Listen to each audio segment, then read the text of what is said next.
From Kansas State University, this is Agriculture Today. Eric Atkinson here. Here's what's ahead. K-State's Dan O'Brien will look at the grain trade's expectations for this morning's USDA crop production and grain stocks reports. And he'll comment on the opportunity possibly being presented to market old crop wheat during his weekly segment on the grain market trends. Then K-State's Ram Perumal will talk about his program's efforts to develop sorghum hybrids, which can be successfully planted very early in the spring. And he'll remark on the multiple advantages of such early plantings, as he shared at the recent Fall Field Day conducted by K-State's Agricultural Research Center at Hayes.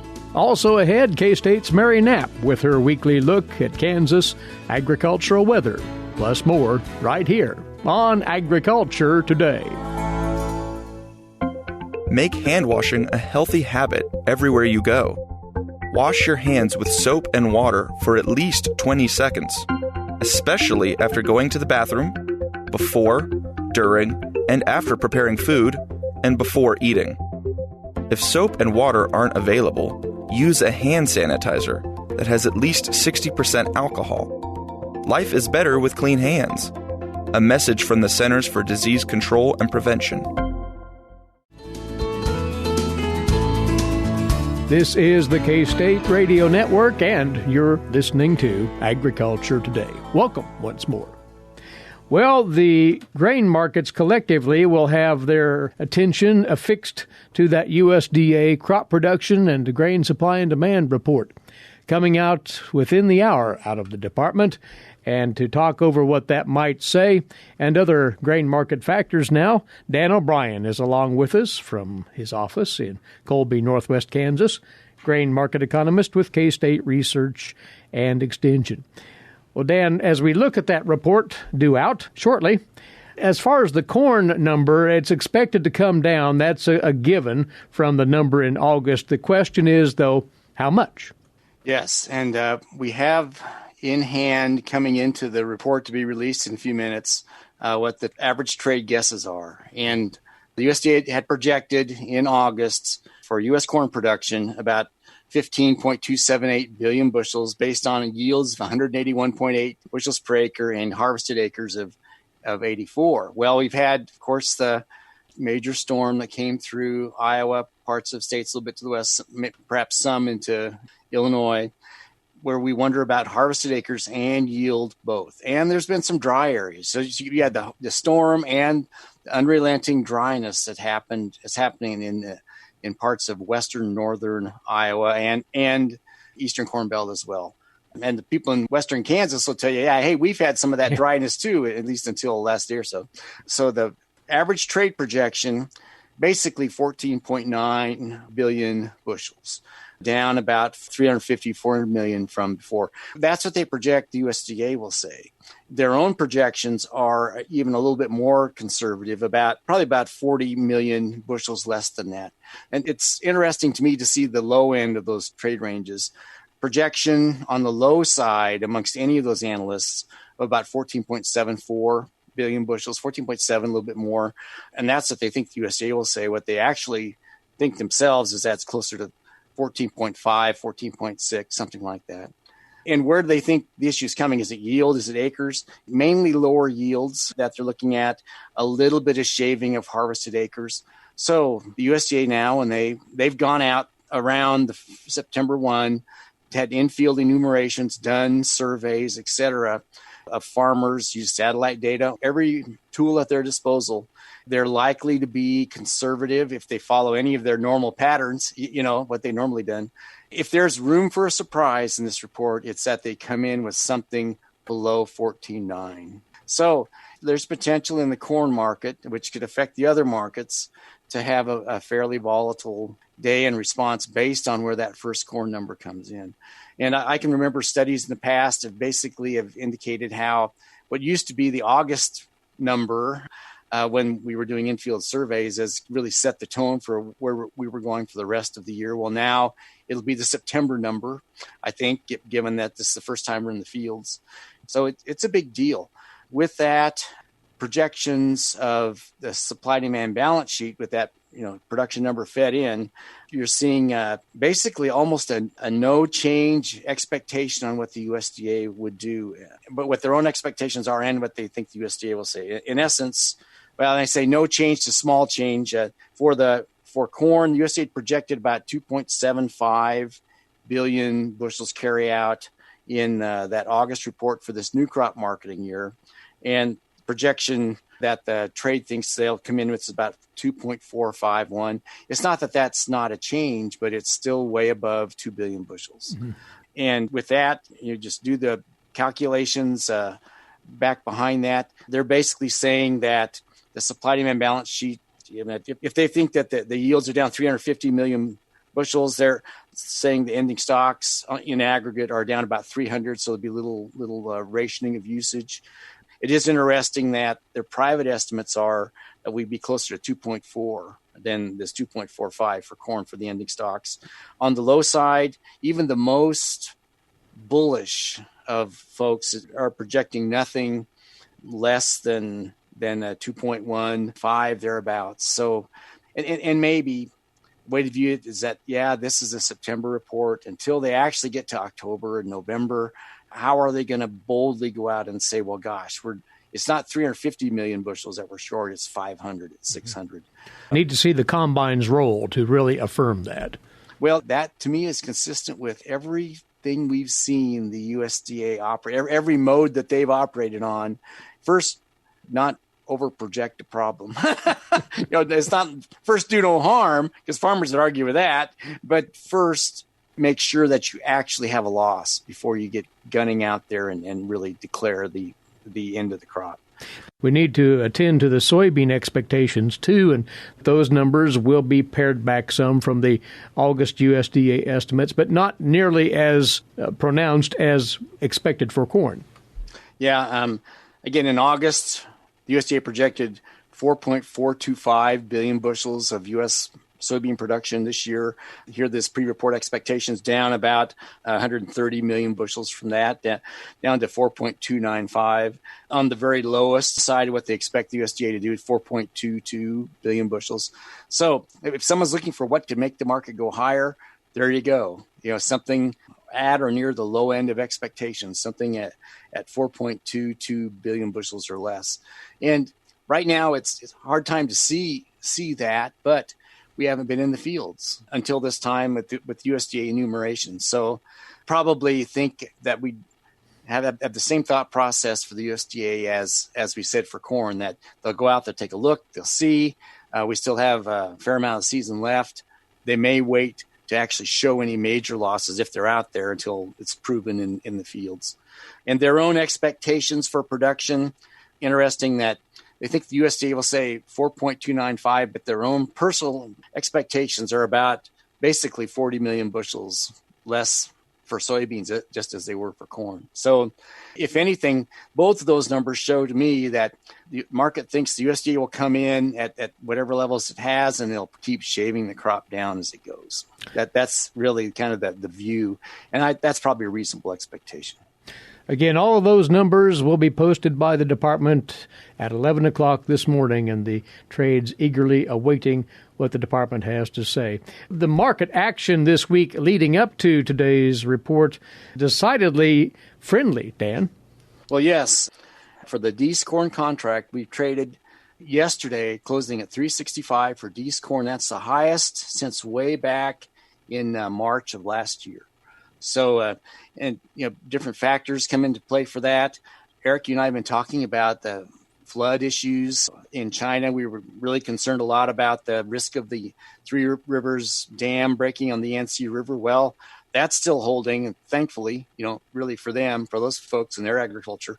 But there's another hurricane came up and really flooded the area that was kind of being missed by the flooding that they'd had on the Yangtze River in their northern plains area, where a lot of their better corn, beans, et cetera, are growing.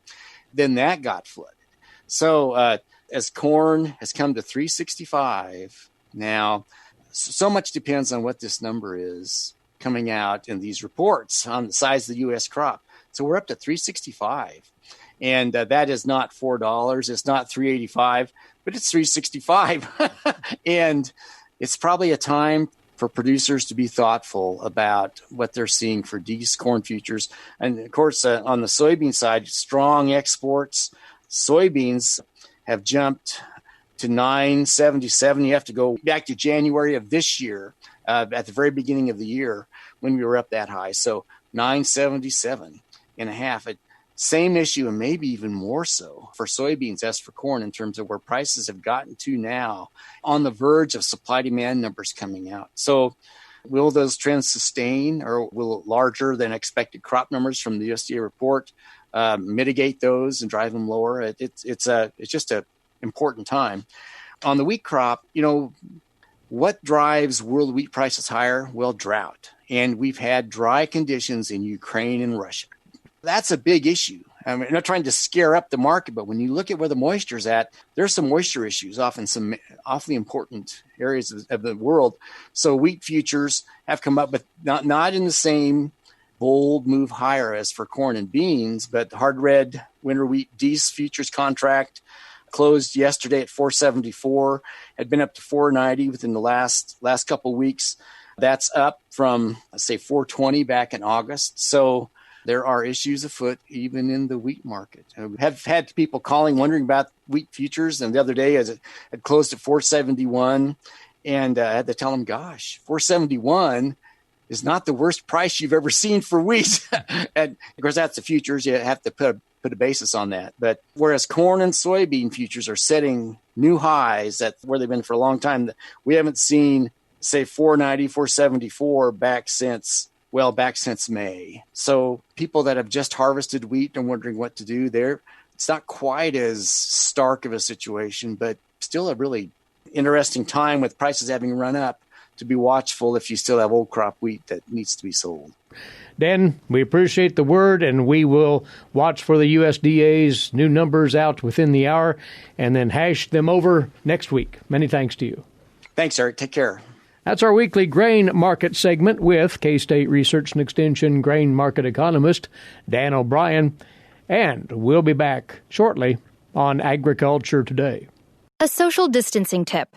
Putting distance between yourself and others is critical to slowing the spread of coronavirus. So here are ways to stay in contact without the physical contact part. Call, send a text, set up a video conference, post on social media, dedicate a song on the radio. If you have symptoms of fever, dry cough, and shortness of breath, call your healthcare provider before going to their office. For more info, visit coronavirus.gov. Let's all do our part, because we're all #AloneTogether. Brought to you by the Ad Council. We're back now on This Agriculture Today. Grain sorghum growers, we've some thoughts for you on considering early planting of grain sorghum, especially in western Kansas, where our guest operates his research program. He is Ram Perumal, and he is the sorghum breeder at K-State's Agricultural Research Center at Hays. What he'll share with us today was passed along during the virtual Fall Field Day out of that center here several days back now. And one of the things we'll focus on is early planting and some of the studies you've done, Ram. Give us a quick update on your sorghum development and breeding program there at Hays. You're striving for many objectives here, right? Yeah. Thanks, Eric. Happy to be with you for our today's radio interview. I'm working as a sorghum breeder since last 10 years, focusing on my grain sorghum breeding program for the development of parental lines and hybrids with the drought and the chilling tolerance background. Because Western Kansas is most of the growers go with dryland agriculture. So development of hybrids is a priority for my research program. And you have had successes in those objectives of drought tolerance and chilling tolerance in recent years, haven't you? Oh, yeah. We are continuously releasing parental lines, and the parental lines are being used by the private industries for the development of the hybrids, and they will commercialize. Now, recently, we included that objective also, development of hybrids side by side also. So that can be released through K-State for the benefit of the Kansas growers in close partnership with any of the interested private companies. In my program, the uniqueness is development of parental lines for chilling tolerance. I'm sure this is the only breeding program focusing on chilling tolerance for early planting. And for early planting, most of the earlier sources the breeders used to were with a high tannin background. But after I joined here, we developed several parental lines without tannin and with good agronomic traits background. That is the beauty of my breeding program at K-State Ag Research Center, Hayes. And once more, one of the things you've been attempting to accomplish is that chilling tolerance associated with the idea of early planting sorghum. Define what you are meaning by early planting on the calendar. How early? Yeah, that's a good question. Yeah, normally Kansas growers go for a regular planting end of May or first week of June. For the early planting, we are designing some protocol so that the growers go for 1 month earlier planting, end of April to first week of May. There are several advantages, but it's a very big challenges because early planting, the weather would be very low, around 55, the soil temperature.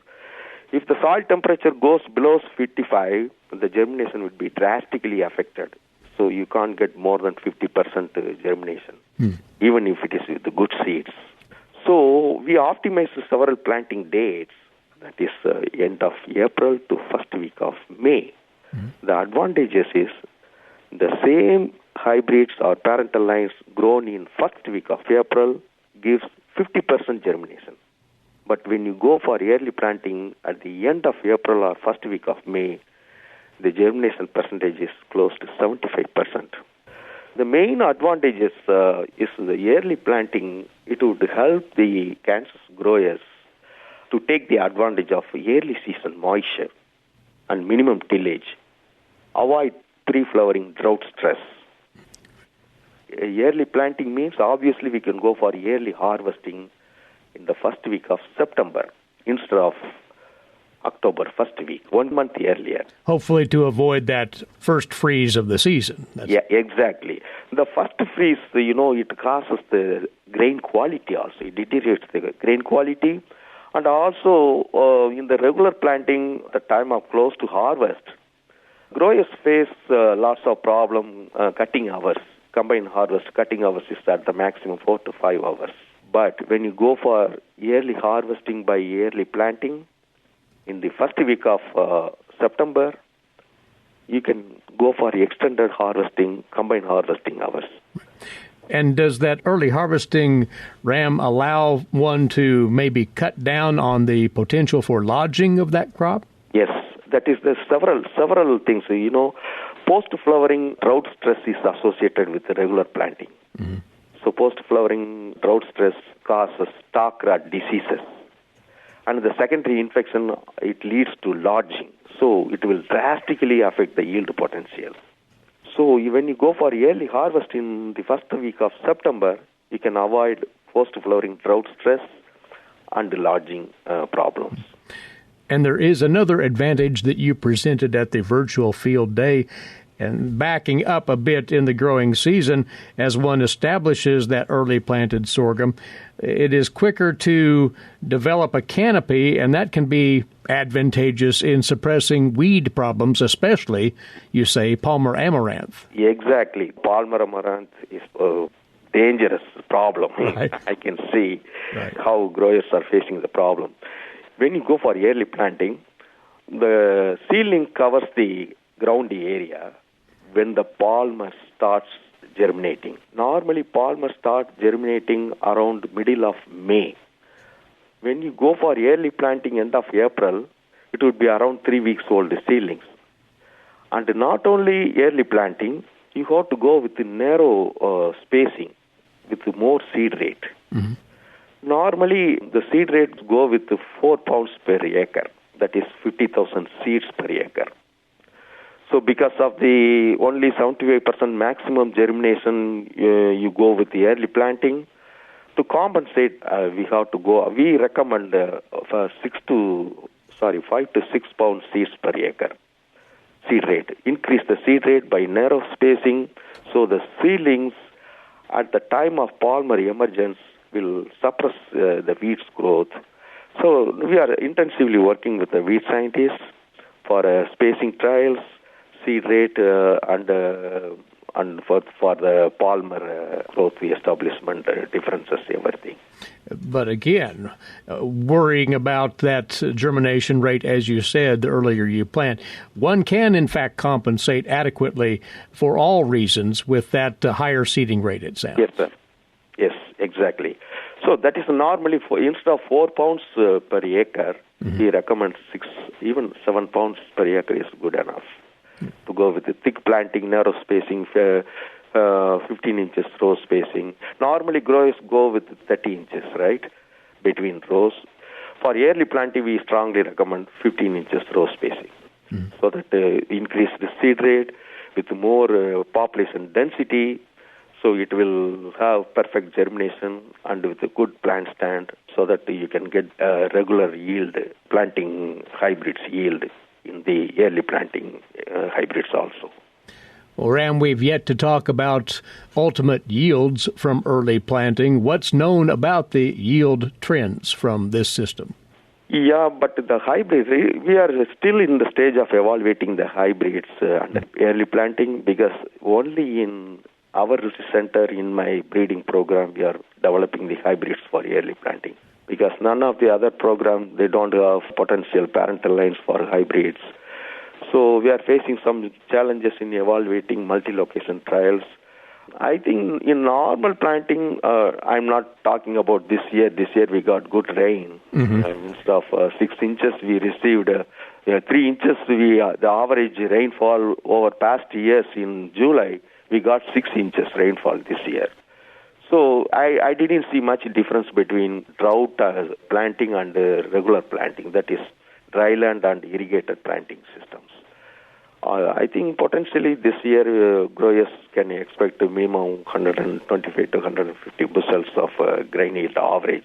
This is for regular planting. But we are expecting the same kind of yield trend through early planting by increasing the seed rate, narrow spacing. These agronomy management studies are still in progress, working with other faculty members here to optimize those factors. Well, the reality is, particularly in western Kansas, the timeliness of rain that we've seen this year won't be repeated year after year. So when this comes to fruition, why it's going to pay dividends to producers, it sounds, with the early planting alternative, Ram. Yeah. Well, this approach has great promise. It appears so anyway. And Ram, we're looking forward to hearing more about your work as it goes along with hybrid development and testing for the early planting of grain sorghum, like you say, in late April, early May, instead of late May, early June. We're looking forward to talking more about this as your work goes along, so we will catch up with you again. Thanks for letting us know what you're developing here, Ram. Appreciate your time right here. Thanks for the opportunity. I'm happy to share with you more and more information for part of the growing seasons. Yeah. And he shared similar information at the recent virtual fall field day put on by K-State's Agricultural Research Center at Hayes. Ram Perumal with us, the sorghum breeder at that center. We'll be back with more on Agriculture Today here on the K-State Radio Network. Have you ever thought about where your food comes from? If you're thinking the grocery store, think again. Facts show that the American farmer feeds more than 129 people. They are continually increasing and improving their operations. A wide variety of crops and livestock are grown in Kansas as well as the United States, providing food to your dinner plate. Next time you see a farmer or rancher, thank them. For more information, contact K-State Research and Extension. Broadcasting from the campus of Kansas State University, this is Agriculture Today. Eric Atkinson here. Welcome back. And now, on to today's agricultural news headlines, courtesy in part of DTN. Smithfield Packaged Meats Corporation may be fined around $13,500 for an alleged safety violation at its meatpacking plant in Sioux Falls, South Dakota, where nearly 1,300 employees contracted COVID. 4 workers died from the virus this spring. That plant was temporarily closed in April for cleaning at the onset of the outbreak, reopening after putting measures in place to protect employees. Now, the citation from the Occupational Safety and Health Administration, or OSHA, reads like this: On and prior to March the 23rd, the employer did not develop or implement timely and effective measures to mitigate exposures to the hazards of COVID-19. Now, OSHA issued COVID-19 guidelines for the packing industry on April the 26th. Note, Smithfield will be required to respond to the OSHA citation within 15 days. And the Executive Vice President of Corporate Affairs and Compliance at Smithfield, Kira Lombardo, told DTN that the company would contest the penalty, noting that OSHA did not issue guidelines for the meatpacking industry until April the 26th. Lombardo said the company incurred about $350 million in additional expenses related to COVID in just the second quarter. Ironically, she says OSHA then used what we had done as a model for its April 26th guidance. Now, when contacted by DTN, the North American Meat Institute said in a statement that the actions taken by meat and poultry producers this past year have led to a reduction in cases among plant workers. A USDA research project is going deeper into the potential economic and environmental impacts of precision agriculture. The USDA's Rod Bain has more. Some USDA research projects are differing, yet have common goals regarding improved sustainability, productivity, resiliency via technology, and bringing connected findings together in data collections. Soil scientist Amanda Ashworth says one of those projects involved the study of economic and environmental impacts associated with precision agriculture and its technologies. So we developed this decision support tool along with a producer can go in and specify what crops they're growing, how many acres, what technology investment level, and then from there we provide them information in terms of how many acres would be required for this technology to pay for itself, as well as efficiency measures such as yield changes and environmental results. Our hope is that if we arm producers with more information, they may be more likely to adopt these new technologies. Other studies include cattle grazing on differing ecosystems and soil mapping on tribal lands. I'm Rod Bain reporting for the U.S. Department of Agriculture in Washington, D.C. And the USDA's farmers.gov website now has more features to help you producers more easily interact with the department. The USDA's Stephanie Ho reports.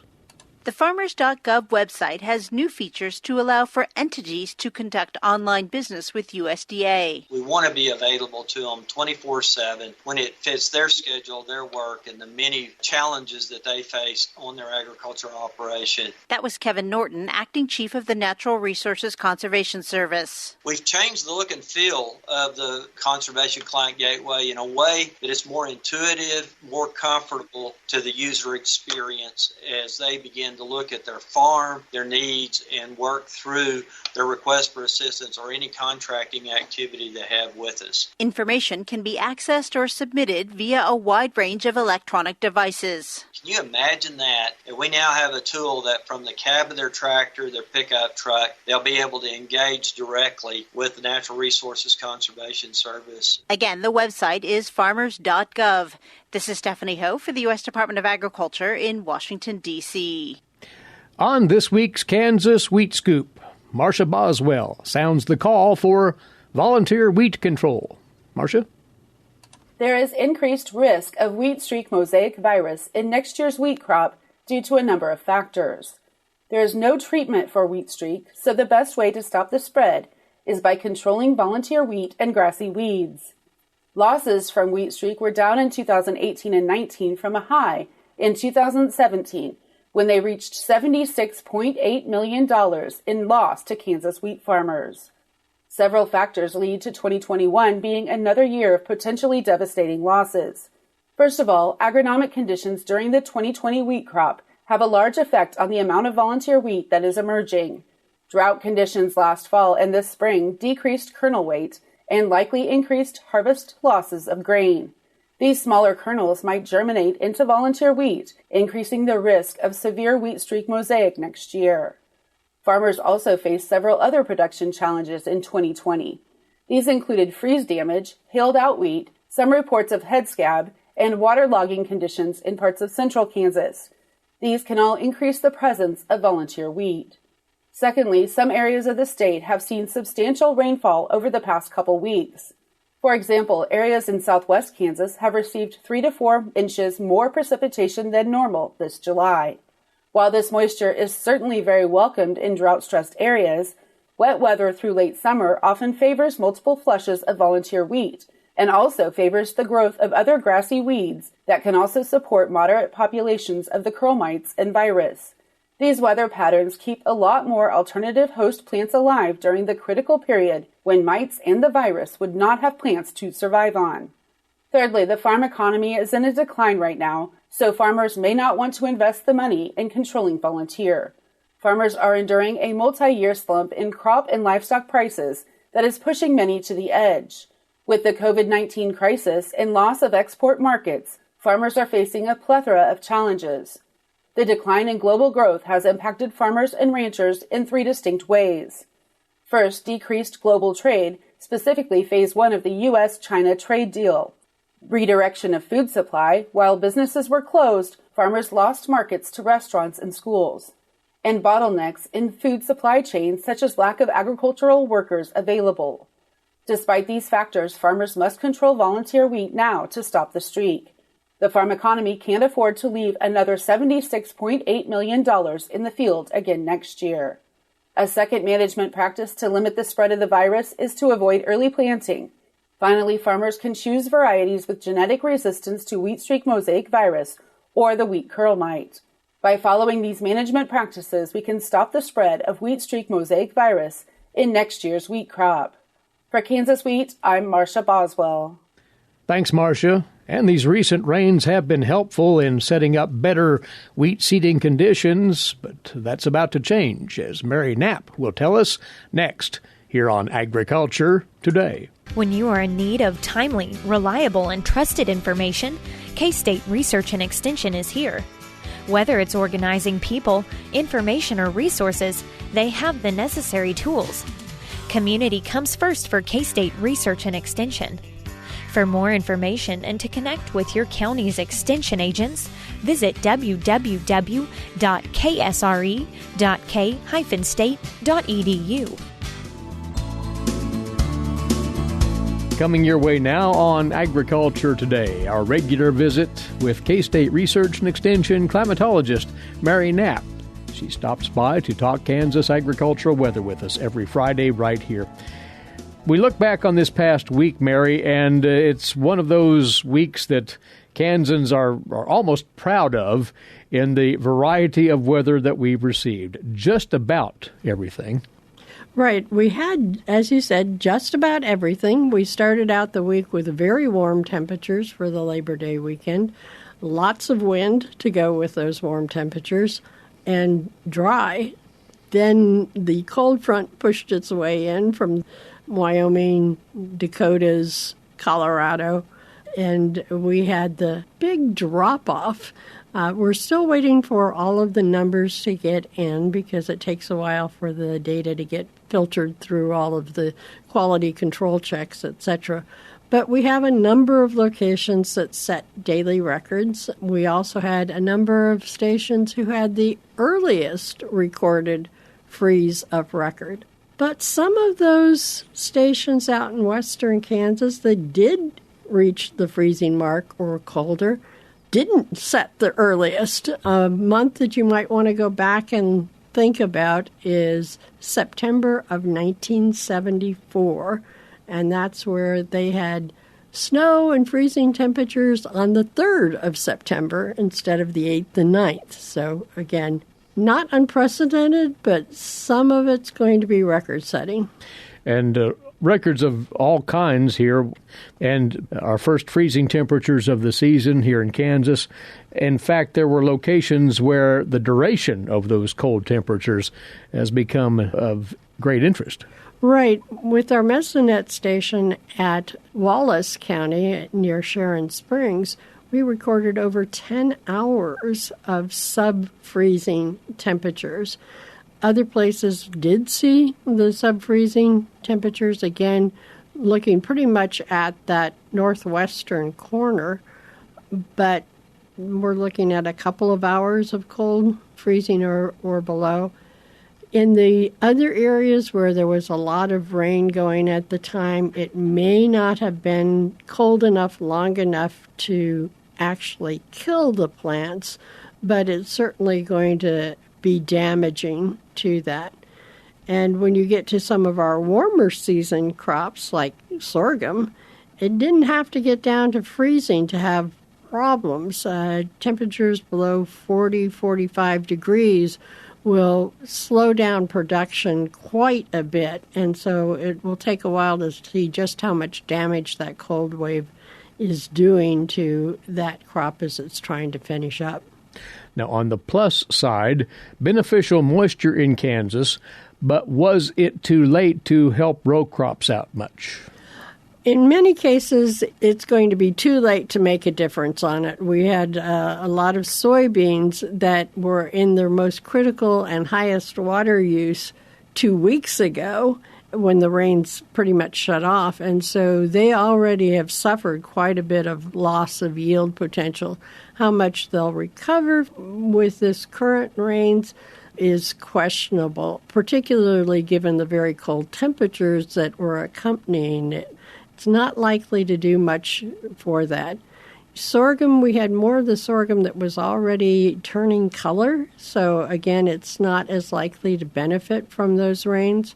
The real winner will be any of the fall seeded crops, people that are trying to get alfalfa established, if they're getting ready to put their winter wheat or canola or some cover crops in play. This moisture will certainly help for that. It's not all they're going to need to get a good start on the fall seeded crops, but it is a good start.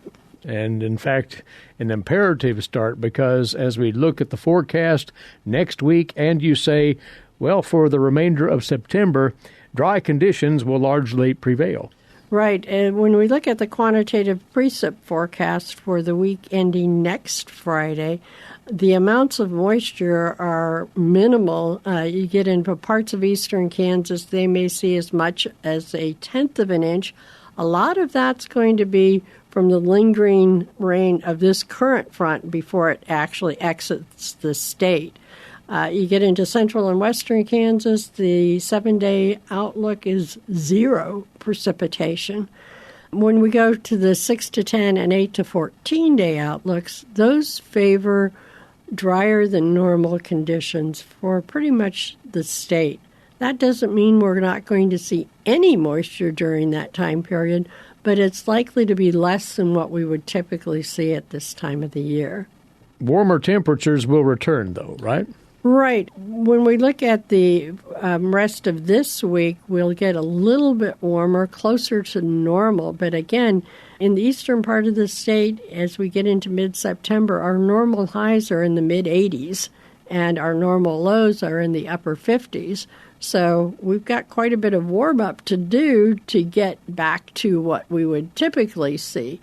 As we get into that second period, towards the end of September, they are calling for a fairly good chance of warmer than normal temperatures. It's unlikely to warm up enough to erase the deficits that we've accumulated over these last 4 days.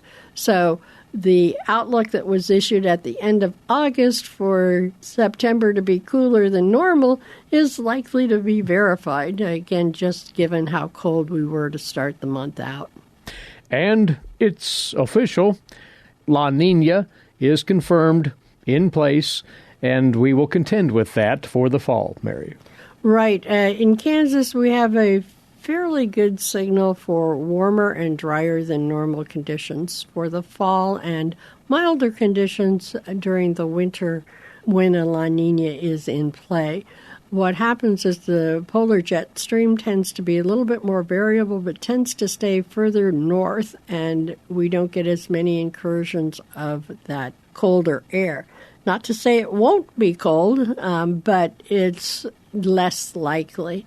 As far as moisture, the La Nina signal is fairly strong for drier than normal conditions across the entire southern U.S., and that tends to back its way up to us and put us on that drier side as well.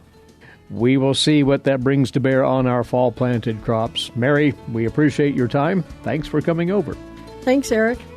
Mary Knapp is a climatologist with K-State Research and Extension. We will return on Monday and hope you'll be back with us likewise. Until then, Eric Atkinson bidding you a good weekend for Agriculture Today over the K-State Radio Network.